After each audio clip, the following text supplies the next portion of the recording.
Hello guys, তোমাদের সকলকে স্বাগত জানাই আমাদের YouTube channel dreams of success সফলতার স্বপ্নে তোমাদের সকলকে স্বাগত জানাই। তো বন্ধুরা, আজকের এই ভিডিওর মাধ্যমে আমরা আলোচনা করতে চলেছি বেশ কিছু গুরুত্বপূর্ণ জেনারেল নলেজের প্রশ্নোত্তর নিয়ে, যেগুলি তোমাদের আপকামিং ডাব্লিউবিপি কনস্টেবল তার সাথে কেপি কনস্টেবল এই সমস্ত পরীক্ষার জন্য বিশেষভাবে গুরুত্বপূর্ণ। তাই তোমরা এই ভিডিওটি শেষ পর্যন্ত অবশ্যই দেখতে থাকবে এবং প্রত্যেকটা প্রশ্ন নিজেরা প্রথমে উত্তর দেওয়ার চেষ্টা করবে, কারণ প্রত্যেকটা প্রশ্ন কিন্তু প্রিভিয়াস ইয়ারের বিভিন্ন পরীক্ষা থেকে সংগ্রহ করা, যেগুলো কিন্তু ভীষণভাবে গুরুত্বপূর্ণ তোমাদের আপকামিং পরীক্ষার জন্য। তাই প্রত্যেকটা প্রশ্ন নিজেরা প্রথম উত্তর দেওয়ার চেষ্টা করবে এবং পরবর্তীতে আমার সাথে মিলিয়ে নেবে। তো চলো আর বেশি কথা না বাড়িয়ে শুরু করা যাক আজকের এই ভিডিওটি। প্রথম কোশ্চেন দেখতে পাচ্ছ, পূর্ব কলকাতার জলাভূমি কি বলে ঘোষণা করা হয়েছে? পূর্ব কলকাতার জলাভূমিকে কি বলে ঘোষণা করা হয়েছে? তো পূর্ব কলকাতার জলাভূমিকে ঘোষণা করা হয়েছে রামাসার স্থল হিসেবে। পূর্ব কলকাতার জলাভূমি হচ্ছে রামাসার স্থল, এটি ঘোষণা করা হয়েছে 2002 সালে। চলো নেক্সট প্রশ্ন আমরা দেখে নেব।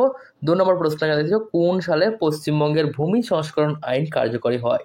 কোন সালে পশ্চিমবঙ্গের ভূমি সংস্কার আইনটি কার্যকর হয়েছিল? তো এখানে সঠিক উত্তরটি আমাদের হবে অপশন এ, 1956 সালে। নেক্সট, কলকাতা মেট্রো রেল কত সালে শুরু হয়? কলকাতা মেট্রো রেল পরিষেবা কত সালে শুরু হয়েছিল? তো এখানে সঠিক উত্তরটি হবে কলকাতা মেট্রো রেল পরিষেবা চালু হয় 1984 সালে। Option A is the right answer. গুরুত্বপূর্ণ একটি প্রশ্ন।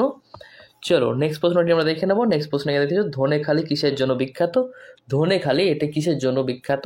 তো ধনেখালি জায়গাটি বিখ্যাত হচ্ছে তাঁত শিল্পের জন্য। Option A is the right answer. Next 5 নম্বর প্রশ্ন দেখো, তিস্তা নদীর পশ্চিম ভাগকে কি বলা হয়? তো তিস্তা নদীর পশ্চিম ভাগকে বলা হয় তরাই এবং পূর্ব ভাগকে বলা হয় ডুয়ার্স। এটা কিন্তু মনে রেখো, গুরুত্বপূর্ণ একটি প্রশ্ন, পরীক্ষায় বারংবার আসে।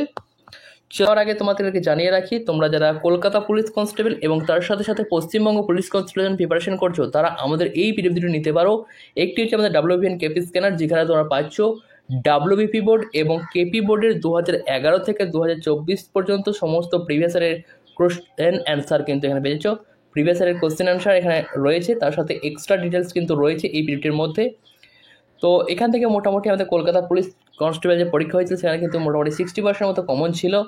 তো এই ভিডিওটি নিতে পারো, ভিডিওটির মূল্য রয়েছে মাত্র 80 টাকা। তো এইখান থেকে কিন্তু অবশ্যই তোমরা প্র্যাকটিস করবে, কারণ এখানে প্রিভিয়াস ইয়ারের ম্যাথগুলো কেমন রয়েছে, জিআইগুলো কেমন রয়েছে সেগুলো দেখতে হবে, এবং সেখান থেকেই কিন্তু সেই রকম ধরনের কোশ্চেন কিন্তু আসবে। কিছুটা সংখ্যা চেঞ্জ, কিছুটা একটু টাইপ চেঞ্জ হবে, বাকি কিন্তু এরকম ধরনের কোশ্চেন আনসার কিন্তু আসবে তোমাদের পরীক্ষায়।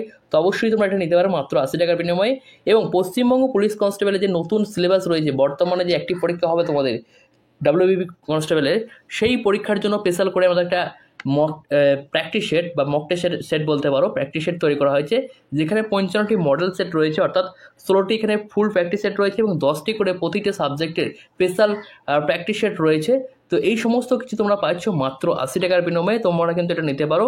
এই প্র্যাকটিস সেট নিলে তোমাদেরকে বলবো তোমরা অবশ্যই কিছু ওএমআর শিট প্রিন্ট করে নেবে, তারপরে সময় ধরে কিন্তু তোমরা প্র্যাকটিস করবে, কারণ এখানে তোমাদেরকে নিজেকে যাচাই করতে হবে কোথায় তোমার খামতি রয়েছে, কোথায় কমতি রয়েছে, সেগুলো যাচাই করে তোমরা কিন্তু অবশ্যই সেগুলোকে সলভ করার চেষ্টা করবে। এখন প্রচুর তোমার হাতে সময় রয়েছে, তো এখন থেকে কিন্তু তোমাদের প্র্যাকটিস সেট শুরু করতে হবে, কারণ এখন থেকেই তোমার যে খামতি সেগুলো খুঁজে বার করতে হবে, কোথায় খামতি হচ্ছে না হচ্ছে, এবং সেগুলোকে কিন্তু সলভ করতে হবে।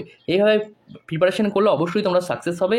তো এর পিডিএফটার মূল্যও কিন্তু 80 টাকা রয়েছে, এবং 2টি পিডিএফ যদি কেউ নিতে চাও সেক্ষেত্রে তার প্রাইস পড়বে মাত্র 150 রুপিস। 150 রুপিস তোমাদের পড়বে, অর্থাৎ 150 টাকায় তোমরা কিন্তু 2টি পিডিএফ পেয়ে যাচ্ছ। তো খুবই স্বল্প মূল্য রাখা হয়েছে, তোমাদের সবারের কথা ভেবে কিন্তু এই প্রাইসটি রাখা হয়েছে। তো যারা নিতে ইচ্ছুক তারা অবশ্যই এই যে নম্বরটি দেখতে পাচ্ছ 9144697664, এই নম্বরে হোয়াটসঅ্যাপ করে নিতে পারো, অথবা দেখো ডেসক্রিপশন বক্সে লিঙ্ক দেওয়া রয়েছে, সেখান থেকে তোমরা বাই করে নিতে পারবে। সেখান থেকেও তোমরা খুব সহজে বাই করে পিডিএফ দুটি এখনই কালেক্ট করে প্রিপারেশন শুরু করতে পারো, অর্থাৎ প্র্যাকটিস শুরু করতে পারো আজ কি। তো অবশ্যই তোমরা এখন থেকেই কিন্তু প্র্যাকটিস এবং তার সাথে সাথে পড়াশোনা কিন্তু একদমই ফাঁকি না মেরে, মানে 100% দিয়ে শুরু করো। এই সুযোগ কিন্তু বারবার আসবে না, এবার যে সুযোগ রয়েছে এই সুযোগ কিন্তু বারবার আসবে না, অতএব এটা কিন্তু হেলায় ফেলে এড়িয়ে দিয়ে যায় না। তো অবশ্যই তোমরা এখন থেকে প্রিপারেশন শুরু করে দাও ভালোভাবে। তো চলো এবার পরবর্তী প্রশ্নটি আমরা দেখব। সুন্দরবনকে কিসের জন্য বিশ্ব ঐতিহ্যবাহী স্থল বলে ঘোষণা করা হয়েছে? বিশ্ব ঐতিহ্যবাহী স্থল বা ইউনেস্কো হেরিটেজ সাইটে স্থান দেওয়া হয়েছে কেন? তো সুন্দরবনকে স্থান দেওয়া হয়েছে বিশ্ব ঐতিহ্যবাহী স্থলে ম্যানগ্রোভ অরণ্যের জন্য। এটি দেওয়া হয়েছে 1987 সালে। 1987 সালে সুন্দরবনকে বিশ্ব ঐতিহ্যবাহী স্থানে অন্তর্ভুক্ত করা হয়েছে। চলো পরবর্তী প্রশ্নটি আমরা দেখে নেবো। 7 নম্বর প্রশ্ন দেখো, জলপাইগুড়ি কোন নদীর তীরে অবস্থিত? জলপাইগুড়ি শহরটি কোন নদীর তীরে অবস্থিত? তো এখানে সঠিক উত্তরটি হবে অপশন এ, তিস্তা এবং করাল নদীর তীরে অবস্থিত জলপাইগুড়ি শহরটি। চলো নেক্সট 8 নম্বর প্রশ্ন দেখো, রাম্মাম জলবিদ্যুৎ শক্তি কেন্দ্র কোথায় অবস্থিত? রাম্মাম জলবিদ্যুৎ শক্তি কেন্দ্রটি কোথায় অবস্থিত? তো এটি অবস্থিত আমাদের পশ্চিমবঙ্গের দার্জিলিং জেলায়। Option D is the right answer. Next 9 নম্বর প্রশ্ন দেখো, পশ্চিমবঙ্গের প্রথম রেলপথ কোন দুটি স্থানের মধ্যে শুরু হয়েছিল? পশ্চিমবঙ্গের প্রথম রেলপথ কোন দুটি স্থানের মধ্যে চলাচল শুরু হয়েছিল? এখানে আমাদের সঠিক উত্তরটি হবে অপশন এ, হাওড়া থেকে হুগলি পর্যন্ত পশ্চিমবঙ্গের প্রথম রেল চলাচল শুরু হয়েছিল এবং ভারতের প্রথম রেল চলাচল শুরু হয়েছিল বোম্বে থেকে থানে পর্যন্ত। তো আমাদের পশ্চিমবঙ্গের রেল চলাচল শুরু হয়েছিল কত সালে? 1854 সালে প্রথম কলকাতায় থেকে হাওড়া থেকে হুগলি পর্যন্ত রেল চলাচল শুরু হয়েছিল এবং মেট্রো রেল কিন্তু আমাদের ভারতের প্রথম শুরু হয়েছিল আমাদের পশ্চিমবঙ্গে, ঠিক আছে, সেটা 1884 সালে। তো চলো নেক্সট প্রশ্নটি আমরা দেখে নেবো। 10 নম্বর প্রশ্ন, কর্কটক্রান্তির রেখা কোন স্থানের ওপর দিয়ে অতিক্রম করে না? কর্কটক্রান্তির রেখা কোন স্থানের ওপর দিয়ে অতিক্রান্ত করে না? তাই সঠিক উত্তরটি হবে অপশন সি, উড়িষ্যার ওপর দিয়ে। নেক্সট 11 নম্বর প্রশ্ন দেখো, শোলা অরণ্য কোন স্থানে দেখতে পাওয়া যায়? শোলা অরণ্য কোন স্থানে দেখতে পাওয়া যায়? তো এখানে সঠিক উত্তরটি হবে পশ্চিমঘাট অঞ্চলে কিন্তু দেখতে পাওয়া যায় শোলা অরণ্য। নেক্সট 12 নম্বর প্রশ্ন, কোন দুই নদীর মাঝে কোল্লেরু হ্রদ অবস্থিত? কোল্লেরু হ্রদটি কোন দুটি নদীর মধ্যে অবস্থিত? তো এখানে আমাদের সঠিক উত্তরটি হবে গোদাবরী ও কৃষ্ণা নদীর মধ্যভাগে অবস্থিত কোল্লেরু হ্রদ। নেক্সট 13 নম্বর প্রশ্ন দেখো, জনসংখ্যা তাত্ত্বিক লাভ্যাংশ কি? জনসংখ্যা তাত্ত্বিক লাভ্যাংশ বা জনসংখ্যার লাভ্যাংশ বলতে কি বোঝায়? তো জনসংখ্যার লাভ্যাংশ বলতে বোঝায় আমাদের এখানে জনসংখ্যা 16 থেকে 64 বছর বয়সদের সংখ্যা বৃদ্ধি, এই সময়টাকে বা এইটাকে বলা হয় জনসংখ্যার লাভ্যাংশ বা জনসংখ্যাত্মিক লাভ্যাংশ বা ডেমোগ্রাফিক ডিভিডেন্ড। নেক্সট 14 নম্বর প্রশ্ন দেখো, ভারতের নিম্নলিখিত রাজ্যগুলির মধ্যে পশ্চিমবঙ্গের সাথে বৃহত্তম সীমানা রয়েছে কোন রাজ্যের? তো ভারতের মধ্যে পশ্চিমবঙ্গের সাথে দীর্ঘতম সীমানা যে রাজ্যটি শেয়ার করে সেটি হচ্ছে ঝাড়খণ্ড রাজ্য। Option A is the right answer. Next 15 নম্বর প্রশ্ন দেখো, লাক্ষাদ্বীপ কি? লাক্ষাদ্বীপ কি বা লাক্ষাদ্বীপ কি দ্বারা গঠিত? তো এখানে সঠিক উত্তরটি হবে আমাদের অপশন এ, প্রবাল দ্বীপ দ্বারা গঠিত লাক্ষাদ্বীপ। চলো নেক্সট 16 নম্বর প্রশ্ন দেখো, ভারতের নিম্নলিখিত কোন প্রকারের অরণ্য সর্বাধিক অঞ্চল জুড়ে বিস্তৃত? ভীষণ গুরুত্বপূর্ণ একটি প্রশ্ন। ভারতে সর্বাধিক বিস্তৃত কোন ধরনের বনভূমি? তো এখানে আমাদের সঠিক উত্তরটি হবে হচ্ছে অপশন বি, ক্রান্তীয় আর্দ্র পর্ণমোচী অরণ্য দেখা যায় আমাদের ভারতের সর্বাধিক অঞ্চল জুড়ে। নেক্সট 17 নম্বর প্রশ্ন দেখো, মানস সরোবর হ্রদ কোথায় অবস্থিত? মানস সরোবর হ্রদ কোথায় অবস্থিত? এখানে সঠিক উত্তরটি হবে অপশন এ, কৈলাস পর্বতমালায় অবস্থিত মানস সরোবর হ্রদ। চলো নেক্সট 18 নম্বর প্রশ্ন দেখো, শিলং কোন পাহাড়ে অবস্থিত? শিলং শহরটি কোন পাহাড়ে অবস্থিত?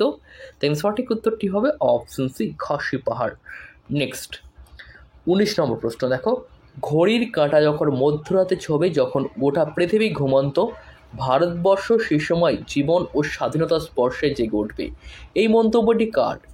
তো এই বিখ্যাত মন্তব্যটি করেছিল আমাদের Jawaharlal Nehru. Option C is the right answer. Next 20 number প্রশ্ন দেখো, ভারতীয় জাতীয় কংগ্রেসের এক অনবীক্ষণিক সংখ্যালঘিষ্ঠ অংশের প্রতিনিধিত্ব করে, এই বক্তব্যটি কার ছিল?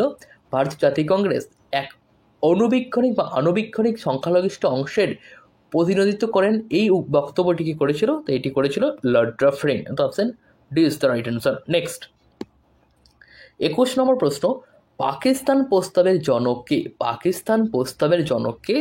এখানে সঠিক উত্তরটি হবে অপশন ডি, চৌধুরী রহমত আলী হচ্ছে পাকিস্তান প্রস্তাবের জনক। নেক্সট 22 নম্বর প্রশ্ন দেখো, জালিয়ানওয়ালাবাগ হত্যাকাণ্ড কোথায় সংঘটিত হয়েছিল? জালিয়ানওয়ালাবাগ হত্যাকাণ্ড সংঘটিত হয়েছিল কোথায়? এখানে সঠিক উত্তরটি হবে অমৃতসরে। 1919 সালে জালিয়ানওয়ালাবাগের হত্যাকাণ্ড ঘটেছিল। কত তারিখ সেটা কিন্তু অবশ্যই কমেন্ট বক্সে কমেন্ট করে জানাবে। নেক্সট 23 নম্বর প্রশ্ন দেখো, নিম্নলিখিত মধ্যে কে বঙ্গভঙ্গ রোধ করেছিল? বঙ্গভঙ্গ রোধ হয়েছিল 1911 সালে। তো এই 1911 সালে বঙ্গভঙ্গ রোধ করেছিল, এখানে সঠিক উত্তরটি হবে option A, Lord Hardinge. Next 24 নম্বর প্রশ্ন দেখো, কাদের মধ্যে কর্ণাটক যুদ্ধ হয়েছিল? কর্ণাটকের যুদ্ধ কাদের মধ্যে হয়েছিল? তো এখানে সঠিক উত্তরটি হবে ফার্সি ইস্ট ইন্ডিয়া কোম্পানি এবং ব্রিটিশ ইস্ট ইন্ডিয়া কোম্পানির মধ্যে কর্ণাটকের যুদ্ধ সংঘটিত হয়েছিল। নেক্সট 25 নম্বর প্রশ্ন দেখো, নিচের কোনটি মহাত্মা গান্ধীর দ্বারা শুরু করা প্রথম গণ আন্দোলন ছিল? তো গণ আন্দোলন প্রথম মহাত্মা গান্ধীর দ্বারা শুরু করা হয়েছে অসহযোগ আন্দোলন। 1920 সালে অসহযোগ আন্দোলনের সূচনা হয়। তো এটি হচ্ছে ভারতবর্ষে প্রথম গণ আন্দোলন মহাত্মা গান্ধীর দ্বারা শুরু করা। চলো নেক্সট 26 নম্বর প্রশ্ন দেখো, সূর্য সেন ভারতের স্বাধীনতা সংগ্রামের সময় কোন ঘটনার সাথে যুক্ত ছিল? মাস্টার দা সূর্য সেন কোন ঘটনার সাথে যুক্ত ছিল স্বাধীনতা সংগ্রামের?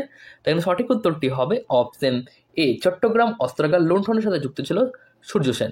চলো নেক্সট 27 নম্বর প্রশ্ন দেখো, 1857 সালে অভ্যুত্থান কানপুরের সিপাহী বিদ্রোহের নেতৃত্ব দিয়েছিল কে? 1857 সালে কানপুরের সিপাহী বিদ্রোহের নেতৃত্ব দিয়েছিল কে? এখানে সঠিক উত্তরটি হবে অপশন সি, নানা সাহেব। চলো নেক্সট 28 নম্বর প্রশ্ন দেখো, বাংলা এশিয়াটিক সোসাইটি কে প্রতিষ্ঠা করেছিল? তো বাংলা এশিয়াটিক সোসাইটি প্রতিষ্ঠা করেছেন sir William Jones. Option C is the right answer. Next 29 number প্রশ্ন, কে ভারত ও পাকিস্তানের মধ্যে সীমানা নির্ধারণ করে? কে ভারত ও পাকিস্তানের মধ্যে সীমানা নির্ধারণ করেছিল?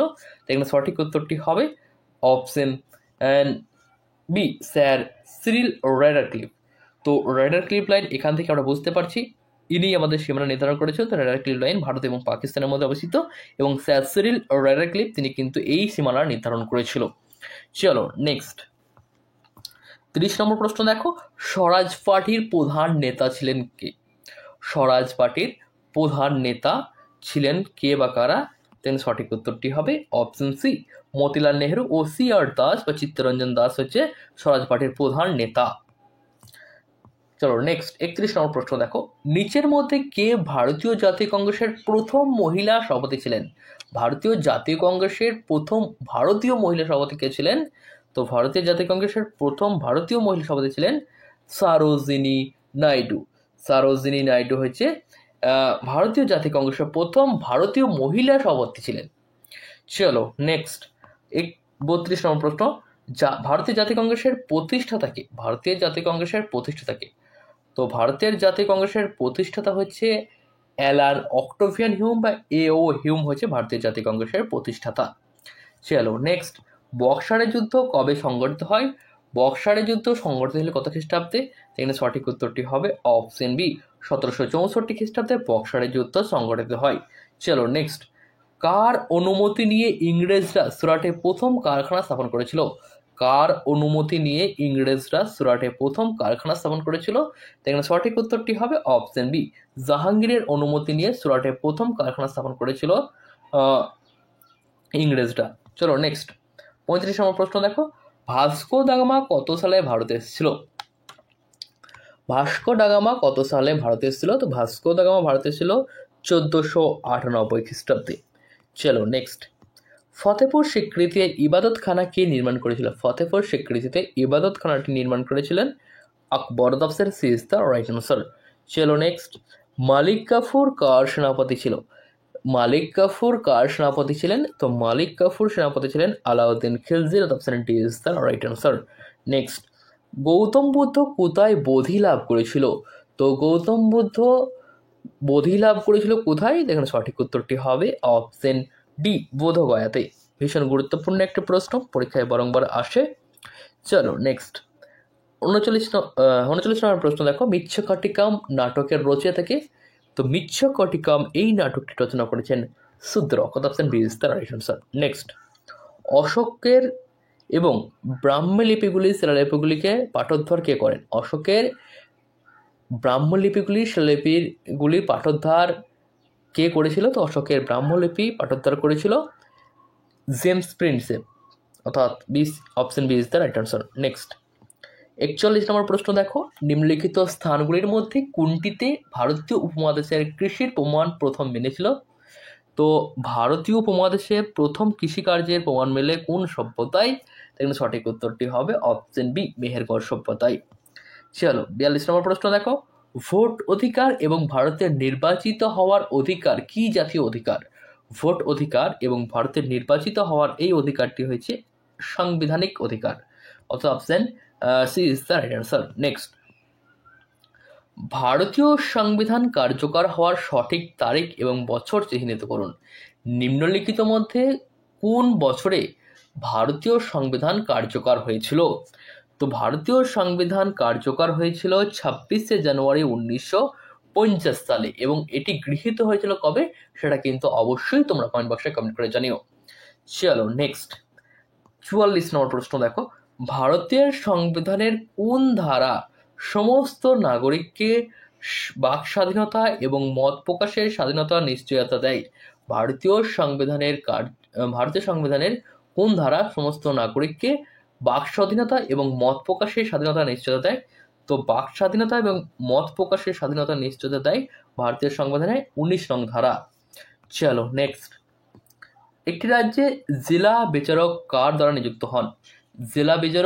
জেলা বিচারক নিযুক্ত হন কার দ্বারা? তো রাজ্যের জেলা বিচারক নিযুক্ত হন রাজ্যপাল দ্বারা। Option A is the right answer. Next 46 নম্বর প্রশ্ন দেখো, ভারতের পঞ্চায়েতি রাজ ব্যবস্থাকে কতগুলি স্তর রয়েছে? তো ভারতের পঞ্চায়েতি রাজ ব্যবস্থার স্তর রয়েছে 3টি স্তর। সেই 3টি স্তর কি কি? একটি হচ্ছে আমাদের গ্রাম পঞ্চায়েত এবং পঞ্চায়েত সমিতি, তার সাথে জেলা পরিষদ। চলো নেক্সট, মানবদেহের কতগুলি সুষুম্না স্নায়ু রয়েছে? মানবদেহের কতগুলি সুষুম্না স্নায়ু রয়েছে? এখানে সঠিক উত্তরটি হবে অপশন বি 31 জন। নেক্সট, নিচের কোনটি চুল বিন্যস্ত করার জন্য বিউটি পার্লারে ব্যবহৃত হয়? নিচের কোনটি চুল বিন্যস্ত করতে বিউটি পার্লারে ব্যবহৃত হয়? তো সেটি হচ্ছে সালফার ব্যবহৃত হয় চুল বিন্যস্ত করতে বিউটি পার্লারে। নেক্সট 49 নম্বর প্রশ্ন দেখো, নিম্নলিখিত কোন সারে নাইট্রোজেনের পরিমাণ বেশি থাকে? নিম্নলিখিত কোন সারে নাইট্রোজেনের পরিমাণ বেশি থাকে? এখানে সঠিক উত্তরটি হবে অপশন এ, ইউরিয়ায় নাইট্রোজেনের পরিমাণ বেশি থাকে। চলো নেক্সট, আলোকবর্ষ কি? তো এটি হচ্ছে একটি দূরত্বের একক। 1 বছরে মহাকাশের আলো দ্বারা অতিক্রান্ত দূরত্ব যতটা অতিক্রান্ত হয় তাকে বলা হয় আলোকবর্ষ। তো আলোকবর্ষ হচ্ছে দূরত্বের একক। চলো নেক্সট 51 নং কোশ্চেন দেখো, তারকাদের ঝিকিমিকি কারণ কি? তারকাদের ঝিকিমিকি করার কারণ কি? তো তারকাদের ঝিকিমিকি করার কারণ হচ্ছে তারাদের বিশাল দূরত্ব এবং বাতাসের ঘনত্ব হ্রাস বৃদ্ধি। এই কারণে তারকাগুলো ঝিকিমিকি করে বা তারাগুলো ঝিকিমিকি করে। চলো নেক্সট, নিম্নলিখিত কোনটি সিমেন্টের প্রধান উপাদান? এখানে সঠিক উত্তরটি হবে অপশন বি, চুনাপাথর হচ্ছে সিমেন্টের প্রধান উপাদান। চলো নেক্সট, পিতল হলো ড্যাশের মিশ্রণ। তো পিতল হচ্ছে তামা এবং দস্তার মিশ্রণ। চলো নেক্সট, ইসিজি কি রেকর্ড করে? তো ইসিজি এটা রেকর্ড করে হৃদস্পন্দনের হার। চলো নেক্সট, জৈব গ্যাস কি নিয়ে গঠিত? এখানে সঠিক উত্তরটি হবে option B, carbon die oxide, methane এবং হাইড্রোজেন এই নিয়ে জৈব গ্যাস গঠিত। চলো নেক্সট, শব্দের মাত্রা কোন মাত্রার বেশি হলে শব্দ দূষণ তৈরি হয়? তো এখানে আমাদের সঠিক উত্তরটি হবে 80 থেকে 99 ডেসিবেল পর্যন্ত, এর বেশি যদি হয়ে যায় সেক্ষেত্রে কিন্তু শব্দ দূষণ হয়। চলো নেক্সট 57 নম্বর প্রশ্ন দেখো, 1932 সালে সর্বভারতীয় হরিজন সমাজ প্রতিষ্ঠা করেন কি? 1932 সালে সর্বভারতীয় হরিজন সমাজ প্রতিষ্ঠা করেন MK গান্ধী বা মোহনদাস করমচাঁদ গান্ধী। চলো নেক্সট, গদর পার্টি প্রতিষ্ঠাতা কি? তো আমেরিকায় সান ফ্রান্সিসকোতে গদর পার্টি প্রতিষ্ঠা করে Lala Hardayal. Option B is the right answer. Next 59 number প্রশ্ন, স্বাধীন ভারতের অস্থায়ী সরকার কোথায় গঠিত হয়? তো স্বাধীন ভারতের অস্থায়ী সরকার, আজাদ সরকার সেটা গঠিত হয় সিঙ্গাপুরে। Option A is the right answer. Next 60 নম্বর প্রশ্ন, 1920 সালে অসহযোগ আন্দোলনের শুরু হওয়ার দিন কোন নেতার মৃত্যু হয়েছিল? তো 1920 সালে অসহযোগ আন্দোলনের সূচনা হওয়ার দিন মৃত্যু হয় বাল গঙ্গাধর তিলকের। নেক্সট 61 নম্বর প্রশ্ন, ভারতীয় জাতীয় কংগ্রেসের কোন অধিবেশনে বন্দে মাতরম গানটি প্রথমবারের জন্য গাওয়া হয়? তো এখানে সঠিক উত্তরটি হবে 1896 খ্রিস্টাব্দে অধিবেশনে ভারতীয় জাতীয় কংগ্রেসের এখানেই কিন্তু বন্দে মাতরম গানটি প্রথমবারের জন্য গাওয়া হয়। চলো নেক্সট, অসহযোগ আন্দোলন কখন স্থগিত করা হয়? অসহযোগ আন্দোলন স্থগিত করা হয় কোন সালে? তো 1922 সালে অসহযোগ আন্দোলনে স্থগিত করা হয় এবং এই অসহযোগ আন্দোলনের সূচনা হয়েছিল 1920 সালে। চলো নেক্সট, 63 নম্বর প্রশ্ন, ভারতীয় জাতীয় কংগ্রেসের প্রথম অধিবেশনে কে সভাপতিত্ব করেছিল? ভারতীয় জাতীয় কংগ্রেসের প্রথম অধিবেশনে সভাপতি কে করেছিল? তাহলে সঠিক উত্তরটি হবে অপশন বি, উমেশ চন্দ্র বন্দ্যোপাধ্যায় বা ডব্লিউ.সি. ব্যানার্জি। চলো নেক্সট, 64 নম্বর প্রশ্ন, ইন্ডিয়ান ইন্ডিপেন্ডেন্স লীগ কে স্থাপন করেন? ইন্ডিয়ান ইন্ডিপেন্ডেন্স লীগ কে স্থাপন করে? তাহলে সঠিক উত্তরটি হবে অপশন এ, রাসবিহারী বসু। চলো নেক্সট, হিন্দু ও মুসলমানদের জন্য পৃথক ভোটার নির্বাচনের বিধান কোন আইন করা হয়েছিল? হিন্দু ও মুসলমানদের জন্য পৃথক ভোট নির্বাচনের বিধান কোন আইনের দ্বারা করা হয়েছিল? তো এখানে সঠিক উত্তরটি হবে অপশন সি, মরলে মিন্টো সংস্কার আইনের মাধ্যমে। চলো নেক্সট, 66 নম্বর প্রশ্ন, ভারতীয় জাতীয় কংগ্রেসের কোন অধিবেশন পূর্ণ স্বরাজকে সম্পূর্ণ স্বাধীনতা বা পূর্ণ স্বরাজের লক্ষ্য হিসাবে ঘোষণা করা হয়েছিল? তো ভারতীয় জাতীয় কংগ্রেসের লাহোর অধিবেশন 1929, এখানেই কিন্তু পূর্ণ স্বরাজ বা পূর্ণ স্বাধীনতার যে দাবি সেটা কিন্তু উত্থাপিত হয়। চলো নেক্সট, কোন আইনটি কালো বিল নামে পরিচিত? তো কালো বিল নামে পরিচিত আমরা সকলেই জানি রাওলাট আইন 1919 সালে যেটা হয়েছিল, তো এটি কালো বিল নামে পরিচিত। চলো নেক্সট, 68 নম্বর প্রশ্ন দেখো, কারা বা কাদের নেতৃত্বে খিলাফত আন্দোলন শুরু হয়েছিল? তো আলী ব্রাদার্সের নেতৃত্বে খিলাফত আন্দোলনের সূচনা হয়। তো এখানে আমাদের সঠিক উত্তরটি হবে অপশন ডি। চলো নেক্সট, 69 নম্বর প্রশ্ন দেখো, কে বলেছিলেন সাইমন কমিশনের রিপোর্টকে আবর্জনা স্তূপে ফেলে দেওয়া উচিত? কে বলেছিলেন সাইমন কমিশনের রিপোর্টকে আবর্জনা স্তূপে ফেলে দেওয়া উচিত? তো এটি বলেছিল শিবস্বামী আইয়ার। শিবস্বামী আইয়ার এটি বলেছিল। চলো নেক্সট, কোন দিনকে মুসলিম লীগ ডাইরেক্ট অ্যাকশন ডে বা প্রত্যক্ষ সংগ্রাম দিবস হিসেবে ঘোষণা করা হয়েছিল? তো কোন দিনকে মুসলিম লীগ ডাইরেক্ট অ্যাকশন ডে বা প্রত্যক্ষ সংগ্রাম দিবস হিসেবে ঘোষণা করেছিল? দেখো সঠিক উত্তরটি হবে অপশন বি, 16 আগস্ট 1946। এই দিনটিকে মুসলিম লীগ ডাইরেক্ট অ্যাকশন ডে বা প্রত্যক্ষ সংগ্রাম দিবস হিসেবে ঘোষণা করেছিল। চলো নেক্সট, কোন যুদ্ধে ভারতে ব্রিটিশ শাসকের আধিপত্য প্রতিষ্ঠা হয়েছিল? কোন যুদ্ধে ভারতে ব্রিটিশ শাসকদের আধিপত্য প্রতিষ্ঠা হয়েছিল? তো পলাশীর যুদ্ধ 1757 খ্রিস্টাব্দে। এই যুদ্ধের ফলে ব্রিটিশদের যে আধিপত্য সেটা কিন্তু প্রতিষ্ঠিত হয়েছিল ভারতে। চলো নেক্সট, নিম্নলিখিত কোন রাজ্যের সাথে কুকা আন্দোলন জড়িত? কুকা আন্দোলনের নাম জড়িত কোন রাজ্যের সাথে? এখানে সঠিক উত্তরটি হবে আমাদের অপশন সি, পাঞ্জাব রাজ্যের সাথে কুকা আন্দোলন জড়িত। চলো নেক্সট, প্রবাসী ভারতীয় দিবস পালন করা হয় কবে? প্রবাসী ভারতীয় দিবস হিসেবে পালন করা হয় কোন দিনটিকে? তো প্রতি বছর 9ই জানুয়ারি এই দিনটিকে প্রবাসী ভারতীয় দিবস হিসেবে পালন করা হয়। চলো next, best city for Indian women's in 2023 তালিকায় প্রথম স্থানে রয়েছে কোন শহর? তো best city for Indian women's in 2023 তালিকায় প্রথম স্থানে রয়েছে চেন্নাই শহর, অর্থাৎ option D is the right answer. Next, 74 নম্বর প্রশ্ন দেখো, সম্প্রতি স্টুডেন্ট ইন্টার্নশিপ স্কিম লঞ্চ করলো কোন রাজ্য? সম্প্রতি স্টুডেন্ট ইন্টার্নশিপ স্কিম লঞ্চ করেছে আমাদের পশ্চিমবঙ্গ রাজ্য সরকার। The option A is the right answer. Next, 75 number প্রশ্ন দেখো, 2024 সালে ব্রিক্সের সভাপতি করেছে কোন দেশ? 2024 সালে ব্রিক্সের সভাপতি করছে কোন দেশ? তো এখানে আমাদের সঠিক উত্তরটি হবে অপশন এ, রাশিয়া করছে এবছর 2024 সালে ব্রিক্সের সভাপতিত্ব। নেক্সট, 78 নম্বর প্রশ্ন দেখো, ইন্ডিয়ান অলিম্পিক অ্যাসোসিয়েশনের সিও পদে নিযুক্ত হলেন কে? ইন্ডিয়ান অলিম্পিক এর সিও পদে নিযুক্ত হয়েছে কে? তো ইন্ডিয়ান অলিম্পিক অ্যাসোসিয়েশনের সিও পদে নিযুক্ত হয়েছে রঘুরাম আইয়ার। রঘুরাম আইয়ার সম্প্রতি ইন্ডিয়ান অলিম্পিক অ্যাসোসিয়েশনের সিও পদে নিযুক্ত হয়েছেন। চলো নেক্সট, 2024 সালে অস্কারের জন্য মনোনয়ন পেল কোন মুভি? 2024 সালে অস্কারের জন্য মনোনয়ন পেয়েছে কোন ভারতীয় মুভি? দেখুন সঠিক উত্তরটি হবে অপশন এ, 12 ফেল। এই মুভিটি 2024 সালে অস্কারের জন্য মনোনয়নপত্র পেয়েছে। চলো নেক্সট, 80 নম্বর প্রশ্ন দেখো, সম্প্রতি পয়লা বৈশাখ রাজ্য দিবস হিসাবে ঘোষণা করলো কে? তো সম্প্রতি পয়লা বৈশাখকে রাজ্য দিবস হিসেবে ঘোষণা করেছে আমাদের পশ্চিমবঙ্গ সরকার। Option A is the right answer. চলো নেক্সট, 81 নম্বর প্রশ্ন দেখো, এটা তোমাদের আজকে হোমওয়ার্ক। পশ্চিমবঙ্গের রাজ্য সঙ্গীত হিসেবে ঘোষিত হয়েছে সম্প্রতি বাংলার মাটি বাংলার জল গানটি। তো এই বাংলার মাটি এবং বাংলার জল এই গানটি কে রচনা করেছেন এমনির মধ্যে, এটা তোমাদের আজকের হোমওয়ার্ক থাকলো। তো তোমরা সকলেই এই কোশ্চেনের অ্যান্সারটা কমেন্ট বক্সে কমেন্ট করে জানাবে। এই যে 80টা কোশ্চেন করলাম, সেই 80টা কোশ্চেনের মধ্যে কতগুলি সঠিক হলো কতগুলি ভুল হলো সেটাও কিন্তু জানাতে ভুলো না। তো চলো দেখা হবে নেক্সট ভিডিওতে, তোমরা ভালো থেকো সুস্থ থেকো, থ্যাংকস ফর ওয়াচিং। এবং যারা পিডিএফ নিতে চাও তারা কিন্তু অবশ্যই আমাদের হোয়াটসঅ্যাপ নম্বরে হোয়াটসঅ্যাপে কনেক্ট করে নিও। তো ধন্যবাদ ভিডিওটা তখন পর্যন্ত দেখার জন্য।